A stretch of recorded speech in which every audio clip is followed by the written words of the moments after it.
जय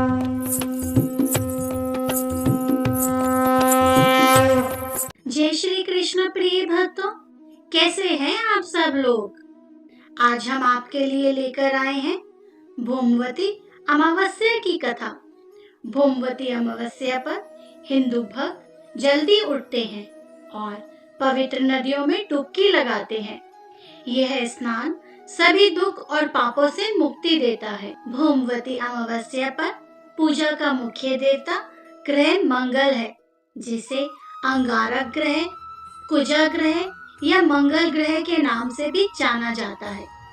हिंदू भक्त उनका दिव्य आशीर्वाद पाने के लिए समर्पित रूप से उनकी पूजा करते हैं। इस दिन मंगल ऋणहर्ता का पाठ अवश्य करना चाहिए। स्तोत्र का पालन नवग्रह शांति हवन से किया जाना चाहिए। ऐसा करने से किसी भी आर्थिक तंगी से राहत मिलती है। भक्त इस दिन दिवंगत आत्माओं को शांति प्रदान करने के लिए ब्राह्मणों को भी भोजन कराते हैं। कुछ क्षेत्रों में भोमवती अमावस्या पर भगवान विष्णु और पीपल के पेड़ की पूजा करने की भी परंपरा है। इस दिन किया गया कोई भी दान बहुत फलदायी साबित होता है और मुक्ति या मोक्ष की प्राप्ति में भी मदद करता है। भोमवती अमावस्या पर दान करने वाले व्यक्ति को भगवान मंगल द्वारा आनंदमय जीवन जीने के लिए उदारता पूर्वक आशीर्वाद दिया जाता है। यह दिन विशेष रूप से उन व्यक्तियों के लिए मेधावी है जो मंगल दोष के हानिकारक प्रभाव से पीड़ित है।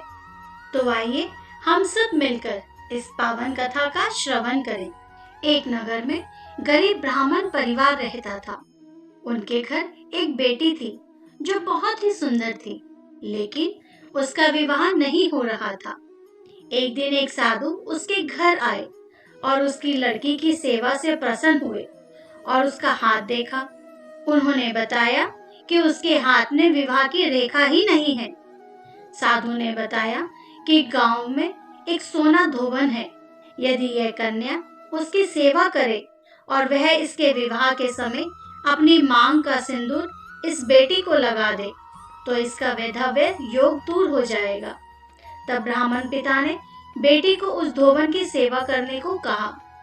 पिता के कहे अनुसार वह लड़की रोज सुबह सोना धोबन के घर जाती और उसके घर की सफाई के साथ पूरा काम करके वापस घर आ जाती थी।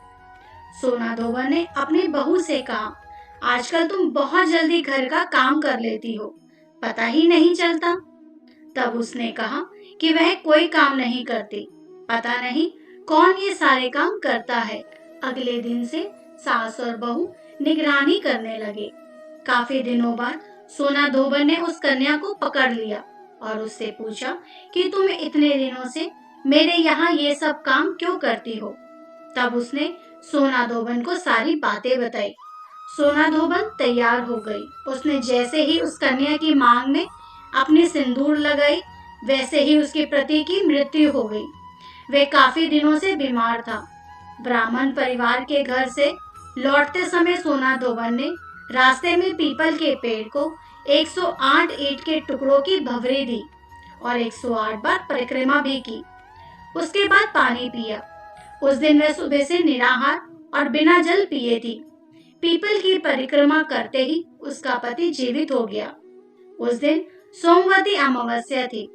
धार्मिक मान्यताओं के अनुसार जो महिला अमावस्या से भंवरी देने की परंपरा शुरू करती है और हर अमावस्या को भंवरी देती है, उसके सुख और सौभाग्य में वृद्धि दिनों दिन बढ़ती जाती है। और इसी के साथ कथा समाप्त होती है। बोलो भगवान भोलेनाथ शिव शंकर की जय हो। जय जय श्री कृष्ण।